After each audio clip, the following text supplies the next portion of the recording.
quel est le bilan de la manifestation jusqu'alors? C'est la réussite ou bien l'échec? Mais c'est une réussite totale. Notre peuple vient de démontrer à la face du monde que c'est un peuple conscient, comme je l'ai toujours dit, qu'un peuple conscient de son destin est plus puissant qu'une bombe atomique. Ceux qui disaient que les Congolais ont peur, mais ils viennent de démontrer au monde qu'un peuple qui a peur est condamné à l'esclavagisme. Les Congolais maintenant ont démontré, c'est que personne ne pouvait s'y attendre. Et les manifestations sont en train de s'étendre au moment où je vous parle. Bujimaï, Kananga, et c'est l'ensemble du pays qui est en train de prendre maintenant leur destin en main. En fait, la manifestation de l'opposition le peuple a répondu à 100% à l'appel. Vous avez démontré, on a fait un déploiement qu'ils n'ont jamais fait, même à temps de guerre, même quand notre pays était agressé. Kabila n'a jamais sorti à 80% de sa garde républicaine. Kabila n'a jamais sorti à 90% de sa police dehors. Kabila n'a jamais sorti à 80% de son armée dehors. Je crois que l'armée de Kabila a constaté que le peuple est très déterminé. Mais l'armée du peuple, c'est l'éveil de conscience de notre peuple. C'est la détermination. Nous utilisons l'article 64 de la Constitution. L'article 64 de la Constitution donne le pouvoir à tout individu de combattre tout individu, groupe d'individus qui veulent prendre le pouvoir par la force ou qui l'exercent en violation de la Constitution. Aujourd'hui, notre peuple a pris conscience de cela. Et quand on regarde le bilan, il y a des centaines de morts. Moi, vous savez, je suis un professionnel. J'ai des noms, des adresses, des familles, des dates de naissance de ceux qui sont morts. C'est des centaines de milliers de blessés. Dans les hôpitaux où ils sont, on a même tout ce qu'il faut, y compris les fiches des hôpitaux. Qu'est-ce qu'ils ont fait? Ils ont mis les gens aux cliniques universitaires, ils ont mis les gens à Mamayemo, ils ont mis les gens, les services au niveau des cliniques Ngaliem, et tous les petits hôpitaux, on a envoyé les blessés ou les morts, ils ont mis les agents des services de renseignement et les gardes républicaines de M. Kabila pour que personne ne prenne l'identité. Mais je vous l'ai dit qu'on a, au moment où je vous parle, toutes les identités de ces gens-là. Et au moment venu, on ne laissera pas cette affaire comme ça. Je crois que la justice est faite pour tout le monde. Maintenant que M. Kabila a envoyé les gens pour tuer un peuple qui manifeste pacifiquement, nous allons soumettre le dossier à la Cour pénale internationale. M. Kabila doit être jugé. Et il répondra devant ses morts. Mais vous parlez de la réussite, mais du côté majoritaire, la donne n'a pas changé. La loi en examen continue son cours normal. Moi, je peux vous rassurer que cette loi ne sera jamais appliquée à la République démocratique du Congo. Il n'y a jamais eu aucun président à travers le monde, y compris Hitler, a triomphé sur la volonté d'un peuple. Dans l'histoire de toutes les nations du monde, il n'y a aucun chef de l'État qui a triomphé contre la volonté d'un peuple. Et je crois que cette loi ne passera jamais à la République démocratique du Congo. Tout ce que nous savons, qu'aujourd'hui, si cette loi, le jeudi, on ne la retire pas, la manifestation va être nationale. Et vous allez voir la détermination de notre peuple. À ce moment-là, vous allez nous juger. Et à cette fois-ci, nous allons aller jusqu'au départ de M. Kabila. Ça ne sera plus question de la loi. Mais c'est comme si vous reculez, que vous n'êtes pas déterminé. Parce que déterminé, c'est aller jusqu'à la fin, comme vous l'avez dit dans vos propos. Mais moi, on ne recule pas du tout. Peut-être c'est vous qui avez un problème de compréhension. On est plus que déterminé, plus qu'hier, moins que demain. Et je peux vous dire que M. Kabila, pour nous, il doit partir. Il n'y a pas question. Vous savez, vous le savez que M. Kabila, toutes les élections, 2006, 2011, il n'a jamais gagné les élections, M. Kabila. Et toutes les élections, on nous les impose. Aujourd'hui, les Congolais ont démontré à la face du monde que c'est un peuple qui a grandi dans sa conscience. Moi, je peux vous rassurer que M. Kabila, qu'il les retire, qu'il ne retire pas la loi à partir du moment où il y a des morts et que le sang du peuple a coulé, nous allons aller jusqu'au bout.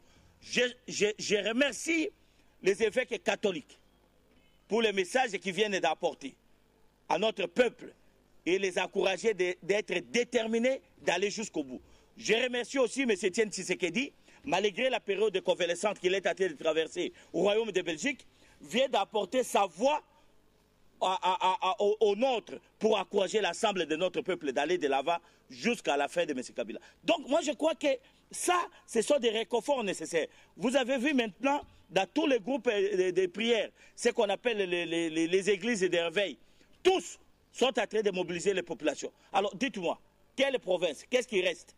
Les Katanga, supposées province d'origine de M. Kabila, ils étaient les premiers à les désavouer.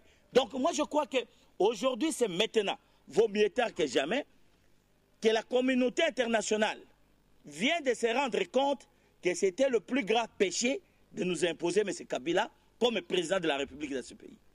Il n'a ni la culture des textes et encore moins, il est loin de respecter les engagements de la République. On ne peut pas gouverner un État sans le respect des textes et les engagements de la République. Alors qu'est-ce que vous réclamez au GC?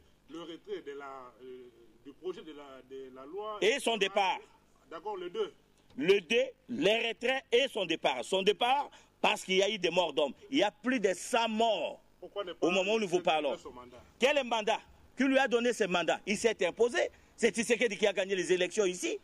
C'est toujours avec cette petite armée qu'il est en train d'imprimer la population. Il y a de cela 3 ans. Oui, mais il y a de cela 3 ans, un droit, quelle que soit la longueur du temps, et le reste est un droit. Pourquoi vous avez pris tout ce temps pour le laisser diriger, tant que vous connaissez bien que non, il n'a pas gagné aux élections? Vous venez de le dire. C'est pour démontrer que nous sommes les gens qui ont la culture du dialogue.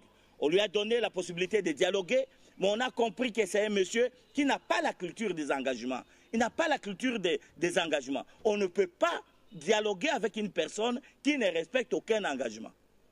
Et c'est là notre problème. Vous avez abandonné la population.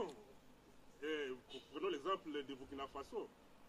Les opposants, les leaders politiques étaient ensemble avec la population. Mais aujourd'hui, nous voyons la population celle sur le terrain. Mais non. Vous êtes où? Moi, je crois que vous m'avez vu sur terrain. Moi, j'étais sur terrain. J'étais sur le rond-point Gambela. C'est moi qui ai conduit toute l'équipe qui était sur Avenue Force, auquel ils ont tiré. J'étais d'abord moi-même sur la moto. On a tiré sur le petit qui me transportait, qui a reçu des balles sur les épaules. On est tombé sur place. La population est venue me sauver. Donc c'est pour vous dire que moi je suis un homme de terrain, monsieur. Moi je ne suis pas un homme qui envoie les gens dans la rue et rester dans sa maison. Moi je suis un combattant, un guerrier de la rue. Et je remercie les Congolais d'avoir répondu à notre demande. Ils sont tous dans la rue, ils vont démarrer dans la rue jusqu'à ce que nous allons reprendre notre dignité et liberté. L'objectif était d'atteindre le palais du peuple, ce n'est pas chose faite. Vous savez, en politique, on a atteint plusieurs objectifs. Aujourd'hui, le premier objectif, tous les soutiens de M. Kabila à l'extérieur ont eu un message qu'ils ne peuvent plus compter avec M. Kabila. C'est un produit politique épuré en République démocratique du Congo. Il n'est plus consommable dans l'opinion. 1. 2. Deuxième objectif, à lui-même M. Kabila, il a compris qu'on peut tromper une personne ou deux, mais on ne peut pas tromper longtemps tout un peuple. Et qu'aujourd'hui, toute la population l'a désavoué. Troisième objectif, aujourd'hui, ceux qui sont autour de M. Kabila, qu'il a tenté à faire ceci ou cela, ou qu'il les promettait avoir des peuples dans leurs poches. Aujourd'hui, ils sont tous démasqués et le peuple les a démontré qu'ils n'ont jamais été avec eux. Et vous avez vu aujourd'hui l'éveil de conscience de notre peuple. C'est ce qui est fondamental. Et je crois que nous allons faire la comptabilité ensemble dans les jours à venir. C'est-à-dire que vous annoncez l'apocalypse si le pouvoir ne change pas son avis. Je n'annonce rien, mais je souhaite le départ de Kabila. Et ça sera fait. Alors, que comptez-vous faire pour les tombées? Les tombées de cette manifestation, c'est-à-dire il y a eu des morts, des blessés. Mais vous savez, on ne fait pas la politique pour faire tuer les gens. Et cette culture-là, on ne l'avait pas. Et maintenant, nous allons saisir les instances internationales. Nous allons demander à nos compatriotes de la diaspora qui vont se constituer à la société civile. Nous devons saisir et nous-mêmes les instances judiciaires internationales pour poser plainte contre M. Kabila. Et je crois que nous avons toutes les preuves de la manière où ils étaient en train de tirer sur un peuple sans armes. Et à ce moment-là, nous allons voir la suite. Vous savez, aujourd'hui, on ne peut plus conduire l'État comme on le faisait pendant la guerre froide, où il n'y avait plus de procès. Aujourd'hui, il y a l'œil et l'oreille de la communauté internationale qui sont partout, même dans nos maisons. Et tout ce que M. Kabila a fait est découvert à travers le monde. La preuve en est qu'il vient de couper l'Internet sur l'ensemble du pays. Il vient de couper les téléphones des opposants sur l'ensemble du pays. Il vient de couper des chaînes étrangères. Aujourd'hui, que nous, on était en train de recevoir sur FM. Toutes ces chaînes aujourd'hui, vous pouvez les capter que sur onde courte. Et ça, c'est par satellite. Et il vient de couper. Tout ça, c'est quoi? C'est un dictateur agonisant. Il est en état de panique. Et la Constitution garantit tous les droits qui viennent d'Aniatir. Le droit à l'information, le droit à l'Internet, le droit à la radio, le droit à la télévision, le droit d'analyse. Tous ces droits, il vient de nous retirer cela. Et je crois que je salue en passant toute la communauté internationale, les États-Unis d'Amérique, la France, la Belgique, et la Grande-Bretagne et tant d'autres pays pour la manière dont, de manière ferme, ont condamné ce que M. Kabila est tenté de faire à la République démocratique du Congo. Nous saluons et notre peuple l'air sera très reconnaissant. Alors, pour terminer, quel est de l'arrestation de bâtonnier Mouyambo? Moi, je dois vous dire une chose. Non seulement les bâtonniers, ils sont dans un plan d'arrêter les opposants. C'est tout un plan. Et je crois que c'est le service de renseignement. Dans le service de renseignement, nous avons des gens qui travaillent avec eux. Nous connaissons la liste. Même l'homme qui vous parle ici, il est dans la liste. Et nous les attendons. Vous venez de faire réaliser ça chez moi. Je les attends, qu'ils viennent arrêter. Mais les bâtonniers, nous demandons sa libération. C'est un innocent, ce monsieur. C'est un innocent. On l'arrête pour quel but? On vient de nous apprendre que même les dossiers dont on l'acquise, ça n'a rien à voir avec les manifestations. C'est des dossiers qui datent de longtemps. Ça, c'est un régime faible. Vous allez arrêter quelqu'un sur des dossiers inexistants. Mais quand on arrêter sur les faits, on lui reproche quoi? Nous demandons la libération non seulement des bâtonniers Mouyambo, mais la libération de l'ensemble de la population. Il y a à peu près 2500 Congolais qui sont arrêtés, les manifestants, et qui se trouvent dans des cachets, dans des prisons. Nous demandons la libération sans condition de l'ensemble de ces peuples. S'il ne le fait pas, l'histoire nous dira quoi? Merci, Président. C'est moi.